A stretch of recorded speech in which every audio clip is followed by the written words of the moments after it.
Hey everyone, quick disclaimer before this video gets started. Unfortunately, the footage that I recorded for this game got corrupted, and I didn't realize this until I went to edit the video, so I had to use a third-party software to restore the file. Unfortunately, once it restored the file, it did it in slow motion, basically at the speed you're watching now. So I had to actually speed things up in editing to kind of make things look like they're happening at a normal speed.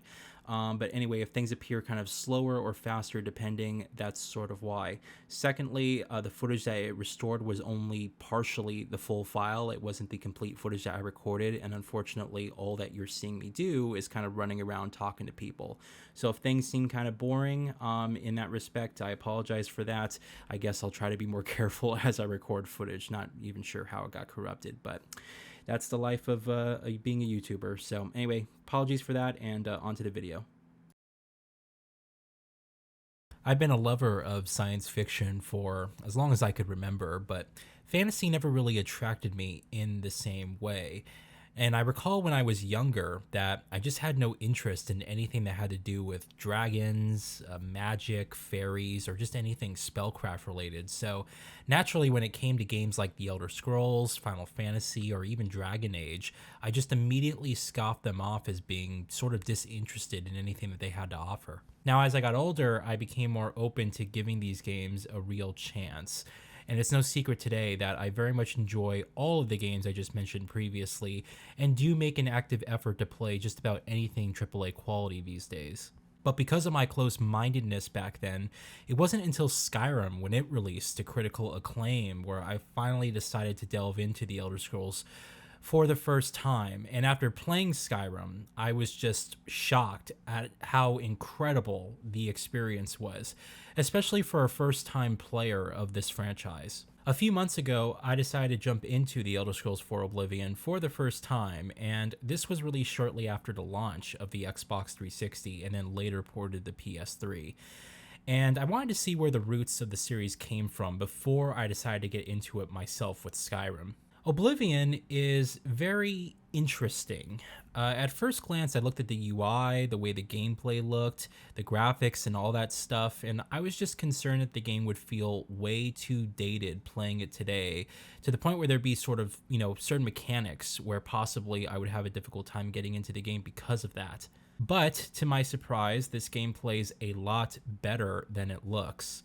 This game is basically the poster child for backwards compatibility on the Series X, and it's been upgraded to a native 4K resolution on the system. But not only that, it's also gotten an FPS boost all the way to 60 frames per second, as well as auto HDR. So this game supports all of the upgraded enhancement features on Series X, and it effectively looks and plays like an actual remaster of the original game. That being said, it's not all perfect on the technical front, but I'll get to that later on in the video. Now, this game handles quite a bit better than I thought it would be based on the gameplay videos I had seen. It's not perfect though, and I do have certain criticisms to say when it comes to the sort of UI of the game. It just feels very clunky. I had quite a challenging time getting used to the menus and the map system in this game, as it sort of lacks the core organization that later games from Bethesda would implement. But the combat, while lacking a sense of impact that Skyrim had added later on, still feels relatively good, and I would say there's a greater emphasis here on blocking and strategically attacking your foes than in Skyrim. Now, you can both stagger enemies and get staggered by enemies if you're not careful with how you approach combat.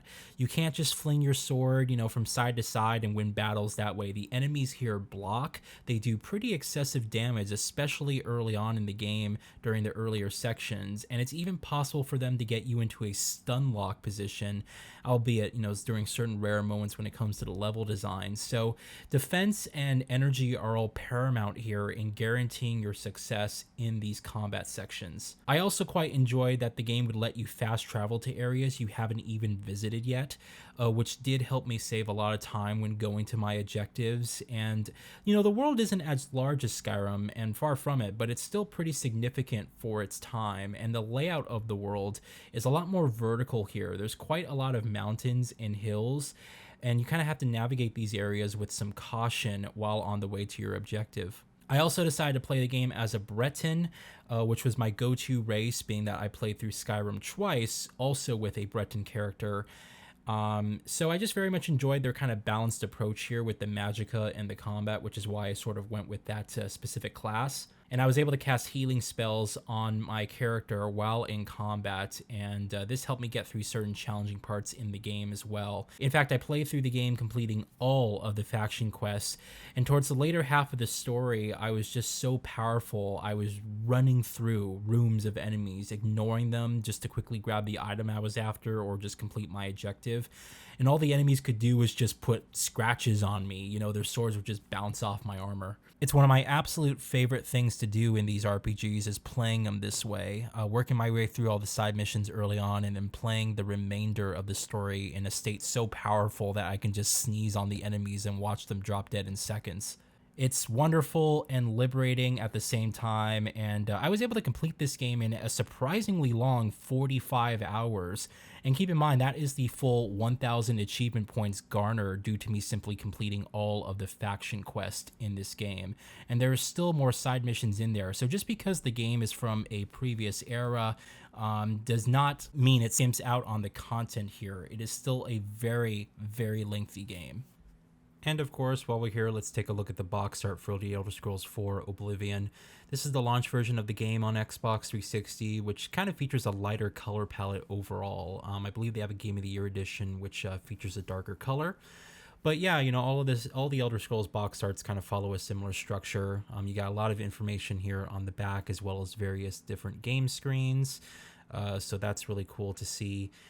And then if we open this up, I do have a Platinum Hits disc with this game, so it's not quite the original launch version, but it's fine. It's a really clean copy, and my Series X and even my Xbox 360 have no issues reading this disc. Now, what's really cool here is we actually get a fold-out map for the entire city of, I guess, Cyrodiil is the actual place where Oblivion takes place. But this map actually encompasses, you know, more so than that. It's the landmass of Oblivion, but you also get, you kind of can see where the other nations, I guess, are kind of held. So if you just take a look at the map here, and it's a pretty decent size. We have Hammerfell over there on the left, and then if we kind of look up forward, you can see there's Skyrim right there. And then, you know, even towards the right, there's Morrowind. So you have, it's kind of really cool because you have sort of a look at where the nations are kind of located in relation to how the world is built in the landmass. And Cyrodiil here is supposed to be the largest of the actual nations, I guess, in Tamriel, which you can, I guess, you can kind of consider the continent, if you will. So yeah, some pretty cool details there. It's not quite as nice as the map you get with Skyrim, but it's nice that they do include that. And then our manual here is super thick. It's actually over 50 pages, just over 50 pages, and it's full color, has a ton of details, which is just awesome to see. We got game screens. All of the game screens, interesting enough, are in 4:3 aspect ratio. So I guess it's kind of indicative of the era, you know, when they were building up this game. So, but pretty cool. Again, anything that you want to know about the game is in the manual. You have information about controls, how weapons work, different stealth mechanics, all the factions, even an ad for the apparel, which I'm sure you can't get anymore, and then controls on the back. So yeah, nice look at the box art there and all the different goodies you get. And yeah, it's cool that they included that. Now let's return to the topic of visuals as we resume here. As I said, this game kind of looks like a remaster on Xbox Series X, and it supports all of the core features of backwards compatibility upgrades, and it definitely helps with the playability of the game. I was quite impressed with the visual quality. Keep in mind, this is the first year-release title on the Xbox 360, so the generation was just beginning, but the environments here are dense enough that when you're out in the wilderness, you just see this lovely amount of fauna and vegetation. And because of the 4K resolution, there are zero aliasing issues present in the game. The overall environments still look pretty great, but character models are sort of where you see the age in this game. Just about all the character models, the way they're animated, the texturing on their face, hair, fur, and all that stuff, they very much look dated and more so look like they belong on the PS2 and original Xbox, opposed to the Xbox 360. Now, it wasn't so bad to the point where it was distracting. I was still able to get immersed just fine in the game, but clearly this engine was first adapted from Morrowind, which was available on the previous gen on Xbox.